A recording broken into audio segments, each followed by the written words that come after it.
Bonjour amis internautes, aujourd'hui je vous fais une nouvelle émission. Une nouvelle émission qui vous parlera des millionnaires congolais. Des millionnaires du monde bien sûr, mais que les Congolais. Et alors aujourd'hui on a pris comme exemple Monsieur Eric Mandala. Eric Mandala, une personne à ne plus présenter, une personne que vous connaissez. Vous l'avez entendu dans plusieurs actions sociales, vous l'avez entendu dans des chansons des musiciens, vous l'avez entendu partout sur internet. Mais aujourd'hui, moi, mon rêve est de parler, était donc de parler de monsieur Eric Mandala. Eric Mandala, un jeune garçon qui était né il n'y a pas très longtemps, enfin bien sûr je ne voulais pas dire ça, un jeune garçon qui a évolué, bien sûr, dans le commerce. Comment a-t-il été dans le commerce? Comment est-il parti dans le commerce? Disait-il lui-même, il accompagnait sa maman à aller chercher du pain, comme d'habitude, nous tous on le faisait, à 5 heures du matin, on se levait à 4 heures du matin pour aller accompagner maman, parce que il y a toujours des truands dans les rues de Kinshasa pour pouvoir déranger les mamans qui vont chercher du pain. Mais en ces années-là, Eric Mandala accompagnait sa maman, et sa maman, pour l'encourager, lui racontait des histoires sur la route. Et d'abord, moi c'est Raphaël Ngomatsasa. Aujourd'hui, je suis vraiment sur Congo 10 pour vous présenter cette émission. Un coup d'essai avec les millionnaires bien sûr. On parlera de beaucoup de millionnaires. Il y en a des vrais millionnaires. Eric Mandala est le seul Congolais qui habite le bâtiment le plus haut, la tour la plus haute de Dubaï. Donc, Eric Mandala a des immeubles. Eric Mandala est un jeune garçon qui a été courageux, qui est sorti de Kinshasa. Il a étudié en Gili, il a étudié par-ci, par-là. Je ne vais pas parler de sa biographie aujourd'hui, mais je suis en train d'épingler que ce monsieur qui est devenu diamantaire, avant de devenir millionnaire, il a accompagné sa maman, comme je le disais, aller chercher du pain dans les boulangeries vers 5 heures du matin. Et l'encouragement qu'il recevait de sa maman, c'était lui raconter des histoires pour lui encourager. Et vous savez bien, toujours, les mamans ne partaient pas en bus, passaient à 4 heures du matin.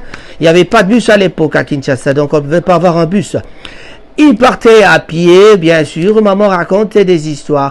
Et cela lui a coûté un peu le courage, cela plutôt lui a valu du courage. Et il s'est dit un jour, après avoir fait des études, bien sûr, à l'ISC, à l'Institut supérieur de commerce, études de gestion, la gestion d'entreprise.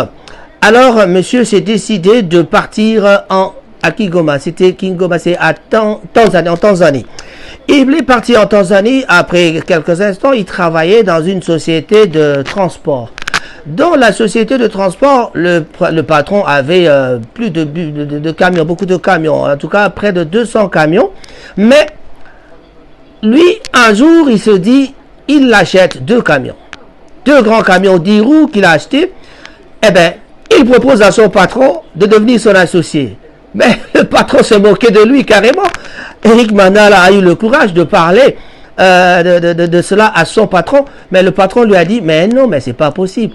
Mais il revient encore en charge un autre jour parce que l'autre fois, plutôt à ce jour-là, il y avait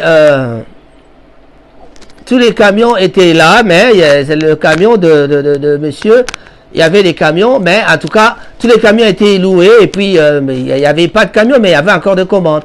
Et voilà que monsieur qui arrive avec ces 2 camions, le patron accepte. Et de là, il est devenu l'associé de ce patron. Voilà le début de la richesse de quelqu'un. Donc ici, nous ne parlons pas pour vanter. Oui, nous vantons bien sûr le courage, le mérite d'un jeune Congolais qui est parti de Tanzanie. Et aujourd'hui, il a des immeubles, il a des sociétés, il est diamantifère. Mais il a les pieds sur terre car c'est un monsieur qui est calme. Il multiplie des actions de grâce. Des actions de grâce, il en a fait. On l'a entendu dernièrement avec... les musiciens, on n'en parle pas parce que les musiciens, ça c'est dans les habitudes. Quand ils chantent une chanson, tu dois donner de l'argent et ça ne coûte pas moins de moindre. Hein. C'est pas 2 balles. Hein. Donc nous savons bien que monsieur est toujours capable de faire ce qu'il peut faire. Eric Mandala Kinzenga qu'il s'appelle. Eric Mandala, un jeune qui s'est vraiment montré enthousiaste, qui s'est donner du courage pour pouvoir devenir ce qu'il est devenu. Eh bien, moi, j'appelle ce monsieur-là, c'est des noms de chance. C'est des noms de chance, c'est-à-dire, il est né dans une famille de 10, mais il est même le cadet, s'il vous plaît. Donc, maintenant, l'avenir de ses enfants doit être certainement assuré parce que vraiment, c'est ça le but dans la vie. Dans la vie des hommes, dans la vie des personnes humaines, nous avons tous le devoir de forger notre avenir, de forger. Donc, il faut battre le fer quand il est chaud. Et lui, au moins, il l'a fait. Eric Mandala. Bravo, bravo, bravo. Merci pour les actions de grâce que vous faites pour les Congolais. Merci pour les actions de grâce que vous avez faites dans le monde entier. Nous avons voulu aussi montrer aux gens que il n'est jamais trop tard. Donc, prenez le courage, prenez l'exemple de quelqu'un qui a su écouter les conseils de ses parents, de sa maman. Et puis voilà, il est devenu ce qu'il est devenu.